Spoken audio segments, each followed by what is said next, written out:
Broadcasting from the business capital of the world, this is the Podcast Business News Network. Yeah, if you're a CEO or a business owner, entrepreneur, one of the most important things that you can do is effectively connect with the people that are doing the job for you, your staff, your team. We talked about that last time we got together with him, and we're going to continue that conversation because it's so important. If you don't have good connection with your staff and your team, eventually you're going to fail. Hate to say it. You know, when I say fail, financially, just the company in general, you're going to have people that are, shall we say, phoning it in, or what they say, quiet quitting, where they're just showing up, and in their mind, they quit a long time ago. They're just showing up to get a paycheck until they find another job. He is the man behind Coaching for Relevance, and he helps business owners and CEOs and leaders all the time get that done. Randy Swaim is back with us. Hey, Randy, how you doing? Great. Good to see you again, Steve. Glad to be here, and thank you for the comments, because, yeah, that's very important. It certainly is. And as we talked last time, and then I thought about it even more, all the job situations that I've been in, and where there was a lack of connection, where the higher ups, if you will, really weren't connecting with the team. It was they thought they were. That's the catch. A lot of them think they're doing it right. They didn't understand what it would really look like. And so that's very key. And I will tell you, it's a key and fundamental aspect, just to start a little bit about what we left last week. Because for those that may not have seen the show last week, as you know, I shared a couple of experiences where people that came up to me and said they got a lot and learned a lot from me, but not from anything that I talked about or whatever. And they said that just watching how I connected with people just told them everything, kind of thing. And that's a key aspect of it. And one of the things we mentioned last week was how you really connect with your people, as opposed to just coming in and playing the superficial academic manager games that you think, which is unfortunately so common in society and all that kind of stuff. So it is very key. But what I thought we'd do is just take it just a bit deeper and a little bit more application oriented with this as we look at it today. And really what we're talking about here, and I'll throw this out, there was a guest speaker, and I have to plead ignorance. I don't remember the name, but I watched her speak, and she said something very key. And she said, when you come up to challenging moments, you are not stepping forward just because somebody is pulling you forward. You're stepping forward because inside you're kind of ready to step forward and you want to go forward on your own. And if you think about it, when you're talking about particularly leading your team, and it's sort of organizational maneuverability aligned as well, when you're talking about trying to be successful in perhaps an unpredictable VUCA environment, kind of thing, you have to realize, and so often today, and you've seen this, I'm sure too, and I have as well, there's so many managers out there that think their job is to just tell you what to do, and you better do it because I commanded you, and you just go through. You know what?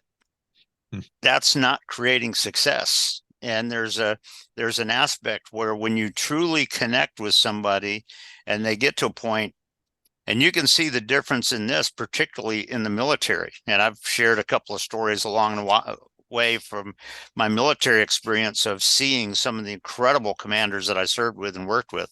But the idea is, how are you connecting with your people, and how are you leading them in such a way where they look at you and they want to follow you. They want to go where you're going. They want to do that. It's not you pulling them and controlling them and all of that, but within themselves, they are wanting to do that.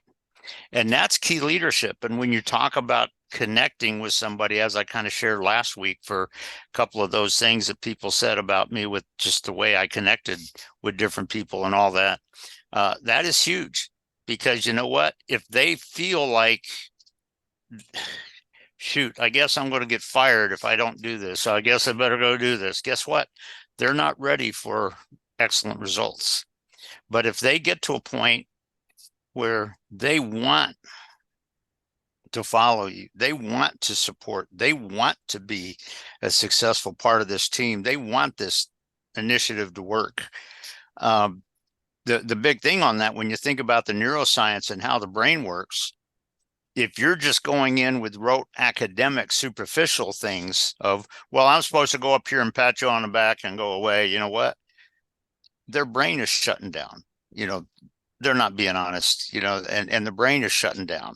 And what that happens is when you come up with the challenges in a new initiative, their processing is not really working out. They may go back to some rote academic thing and then blame it on something if it doesn't work right. And that is unfortunately very common in today's world. But if you connect with the people in such a way that they say, you know what, I want to follow here. I see where this is trying to go. You know what? I want to make this work. I want to be a part. And what happens is their processing is such, and the internal aspect of who they are is coming out and saying, I want us to work. I want us to accomplish this. And they are aware of different factors that come on that may not have been expected. They are aware of what some of the possible adaptations are in what you're trying to accomplish and how you're getting there, because that part of them is involved. And it's not just mentally involved because somebody threatened me or somebody said, this is your job, you better do it, all that kind of stuff, But if you connect with them in such a way that they look at you and they say, oh, you know what? And they look around the team and they go, yeah, I want us to succeed in this. And I want to be a part of this. Now, there's one narcissistic side of that can come into play if you're not aware of it as the leader. If you ever see somebody on your team starting to do this, you got to step in, kind of thing. Because a lot of times it depends on who you have on your team. You may have one person that thinks that I'm the only one that knows anything, and by gosh, as we go forward, I'm going to tell you what to do. I'm going to kind of throw this out and all this kind of stuff. That can kind of take over, which you want to make sure that doesn't. But generally, I will say most people, if they have that experience within how you connect with them, even before the initiative starts, and they kind of go, yeah, and it's one thing if you're in a military battle or something like that, if the commander just sits there and dictates and says, you got to do this, your level of a success is not quite perhaps what it needs to be. But if you get in there and you say, this is the value of us winning, and you know what? Yeah, let's do this. A lot of times you're open to a greater level of success because people are engaged because they want to be engaged. They want to make this happen. And so there's a lot of aspects like that come into play in challenging environments. There's a lot of aspects that come into play with that, even with the neuroscience, if you understand how the brain works and how it's releasing either dopamine because you're just trying to get rewarded, or norepinephrine where you're trying to just fight or flight type thing, kind of thing. If you're treating your people so that they just got to flight and just go do this, okay, you're not preparing for success, though, and you're not truly leading. Or if you fire them up so that they just want to resist you because they're frustrated with what you're bringing or whatever, all of that, the way the brain sort of works and some awareness in that is key. But if you really truly, like I was talking about last week with what these people said about me, and the fact that they actually came up to me unrequested and said what they did was pretty amazing to me. But if you think about it, if you're truly connecting with your people at a level like that, and not just kind of threatening and dictating and trying to play control freak games, because guess what? If they are getting involved because inside here, they want to be a part of the team, they want to do this, they want to make this happen. then they're going to be open to factors that might be a surprise. And you know what? They can process, they can envision, they can choose, they can adapt as they need to and make it happen.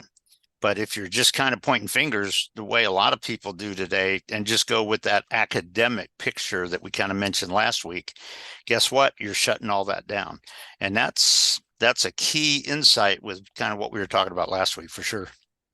Randy, as we're talking here, I remember I had a supervisor, manager, boss, and he would always say this. Yeah. And he would, I don't want to copy him, but he would always say, yeah, I know what you want to do. You want to feel like it's your company. You want to put your stamp on it. You want to put your stamp on it, right? Yeah.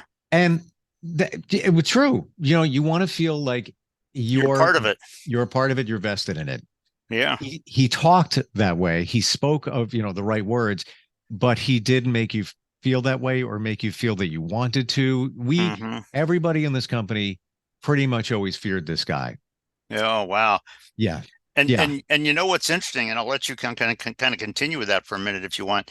But one of the thing about that, it's one thing to academically say the right thing. It's a whole other thing to connect with your people so they experience that with you. And that's kind of what you're saying. How do you make your team feel like they are owners, or they have ownership, or they're vested, or they're putting their signature on what they're doing? You know what? That could be about a 2-hour talk if you wanted to, but it's because every company's different too. Yeah. Well, every company's different, but also if you think about it, every person on your team is just a little bit different. So if all you're doing is it's a good question, but if all you're doing is going to the rote academic thing, this is what somebody taught me, you're not getting it done. And if you, part of it is getting to know your team. And here's a news flash.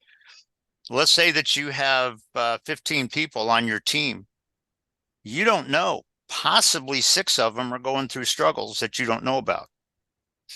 And, it's one thing when somebody says something, or you see something in their nonverbal communication that suggests to you they're being distracted with something. And what most people today will just kind of point their fingers and tell you, hey, you got to do this. But when you connect with them and you begin to learn and they start to trust you and they kind of share with you in a way, like I did with that lady, I kind of shared that last week, where you listen to what she's saying. And what it blew her away when I said, well, you know what, you and I have some of the same lineage, not exactly the same, but very aligned. And I think she was very appreciative of that. And so, getting to know your people, who they really are, perhaps what their struggles are, and how can that all be fit into our team, and understanding as a true leader how you connect with them, you make them believe in you. Because it's one thing if somebody's struggling with something, as you're kind of, it sounds like, and I don't know, but it sounds like the manager that you were talking about sort of did this a little bit. He wanted to fill an academic square, and he goes, it sounds like he was wanting to say something to connect with his people, kind of thing. And yet you do it in a way that the people don't experience that. They don't sense that that's what you're really after. And when you're talking about your communication as a leader, part of it is knowing who your people are, how you really connect with them, and what's the best way to do that. And how are you aware of how you may need to tweak it a little bit with this person or with this situation or whatever. Because you know what, if your people, if they have a sense that they're struggling, there's been one thing in my life where professionally, I approached a training manager, and I said, you know what, I needed to do this better. And I just, the reaction was amazing, because the reaction was, you know what, I think you're right. You're right. And I'll tell you what, we can talk. But everything that he said made you think that, you know what, you can get beyond this. You can become through this. And if your team begins to believe that, That's part of making the synergy happen. And so it's that aspect of how you really truly create synergy in your team that a lot of people don't fully understand. And like I say, people don't jump on board to go in this initiative on their, unless, I mean, they don't do it truthfully until they have a sense inside that they're doing it. If you're having to pull them into this, you're not getting the job done. But if they come up and say, you know what, boss, yeah, let's do this. And I think I shared this on a previous radio show a long time ago, but when I was the manager at Griffiths Air Force Base for our detachment there, and I shared this while some of the pilots were talking about a little kind of an insight sort of vision of something of how we can get to one place as a team. And I'm the manager and I'm standing there. And most managers would jump in and say, well, yeah, well, you know what? Yeah, this, that. But you know what I did is I sat there like this and I just went. And they were going to take some notes. And a guy that knew me very well, because we both flew F4s at about the same time in different units. But he was going over to sit down to take some notes on what they were thought about. And this is what he did. He got halfway seated, but before he fully sat down, he froze because he realized his boss was standing right there. And all he did is he went and he looked over to me, and I was standing there, kind of leaning up against the counter. And all I did is I looked at him and I winked and I nodded my head. And he just smiled and sat down and started making some notes. And, it's one thing to kind of take over and try to push yourself and make everybody just capitulate to your, path back here. But it's a whole other thing where you help them get a sense that, you know what? I want you to be a part of this team. I want you to contribute. I want you to envision. You know what? There's some times where we won't be able to do that. But you know what? I want you to be able to. And it's one thing, like the manager you mentioned, it's one thing to say, I know you want to be part of the company. Yep. But you know what? How are you really making that happen? Or are you getting in the way of it? And this is a big, deeper insight about true leaders versus the academic play actors. And that, Oh, I love the way you say that. And it really is because that's kind of what I said last week. When you get a manager that literally comes in and says, well, I'm supposed to show him my care. So you walk up and give a one-arm hug to one, member or something, and that's it.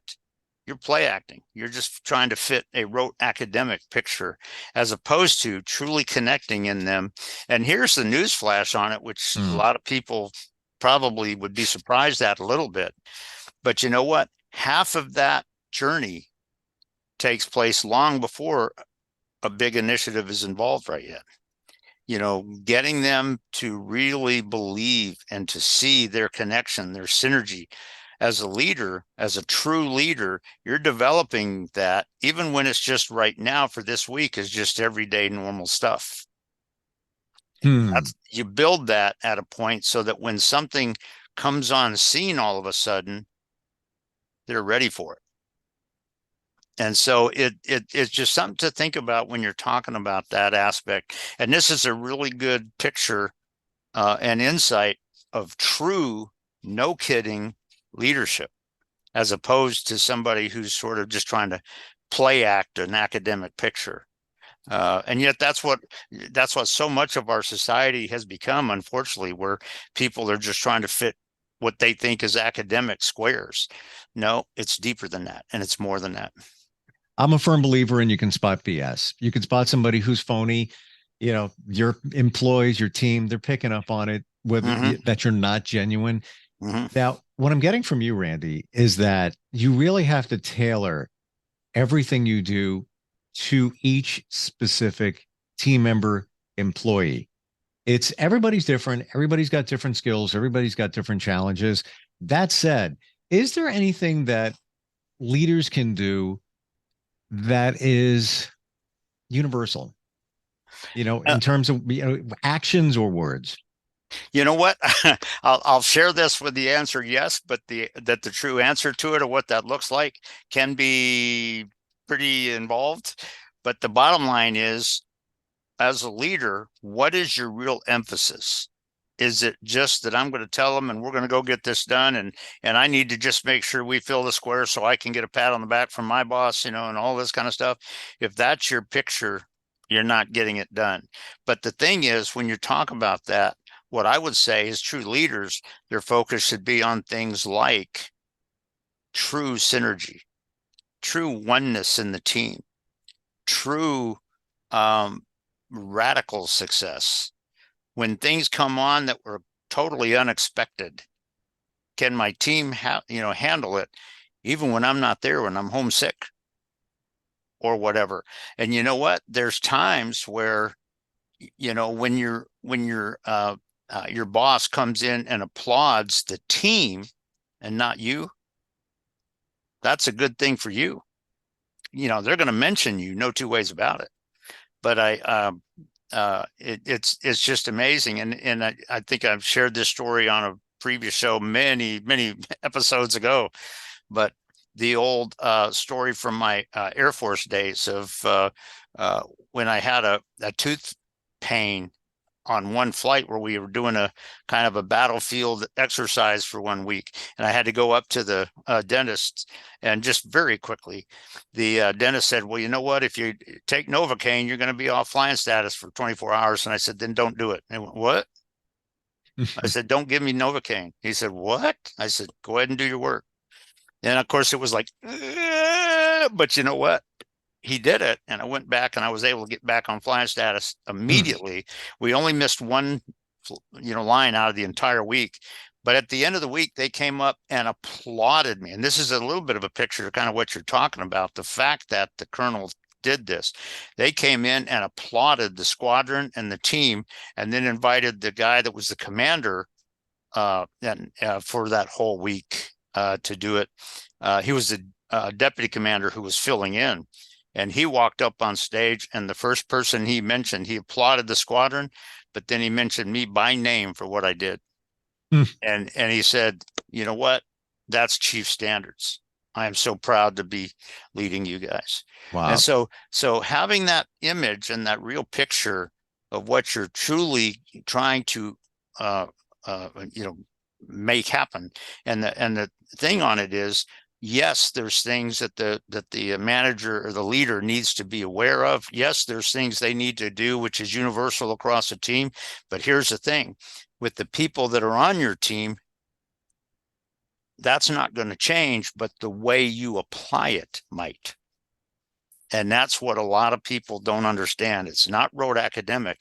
It's knowing who your people are. It's connecting with them in such a way that they go, you know what? Yeah, let's go do this kind of thing. And that's all this aspect of when you're connecting with your people and you're learning what their value is, and you're really having a sense of that. In some cases, maybe what they're struggling with right now.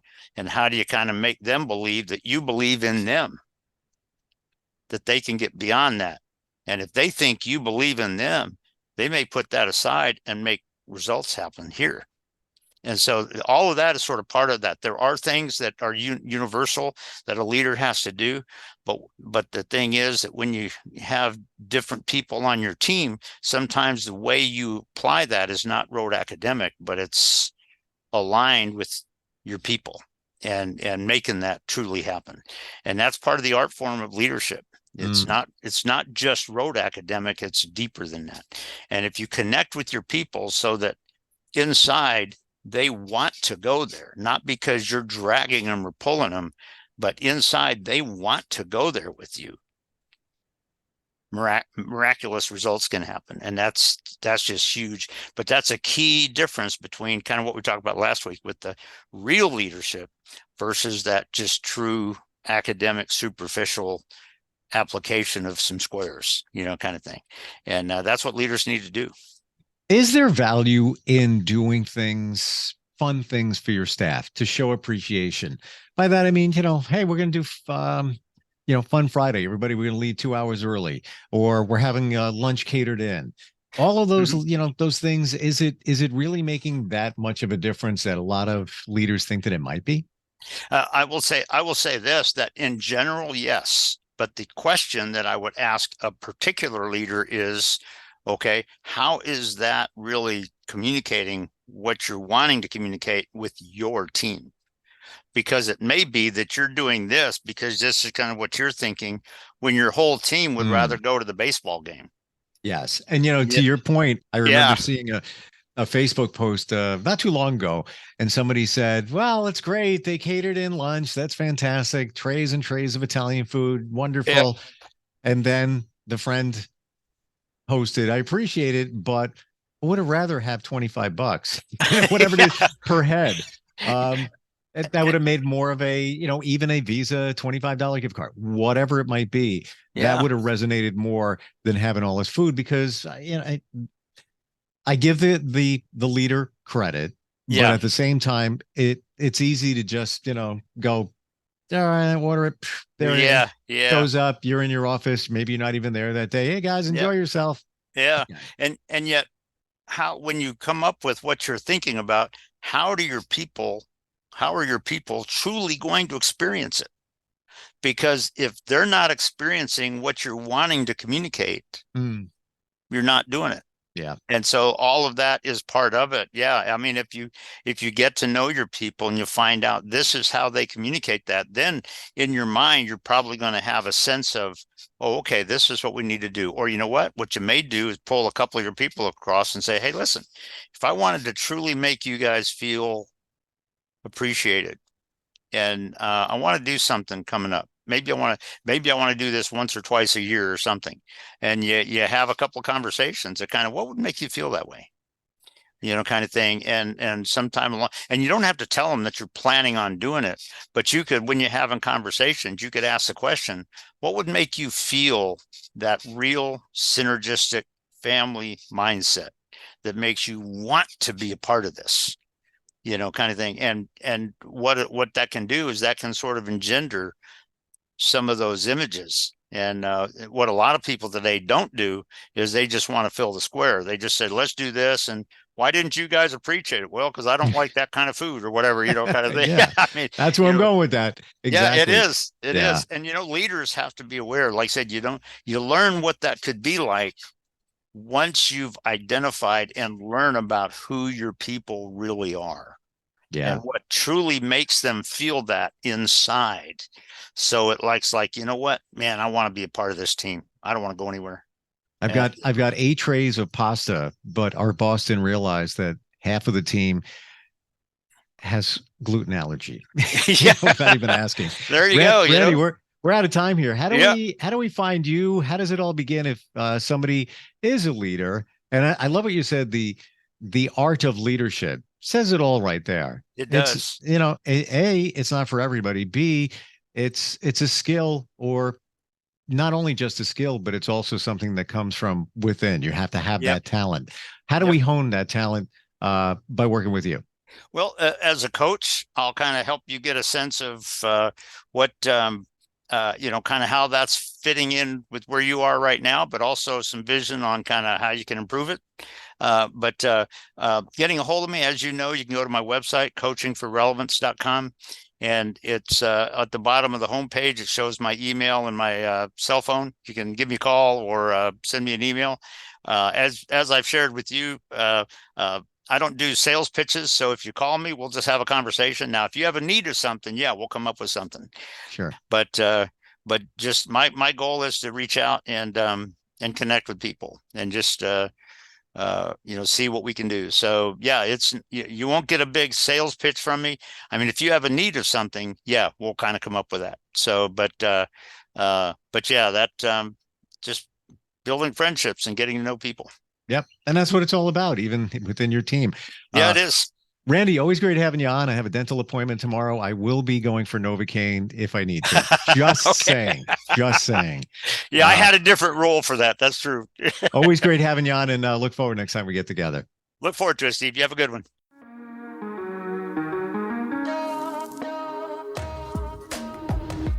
Broadcasting from the business capital of the world, this is the Podcast Business News Network.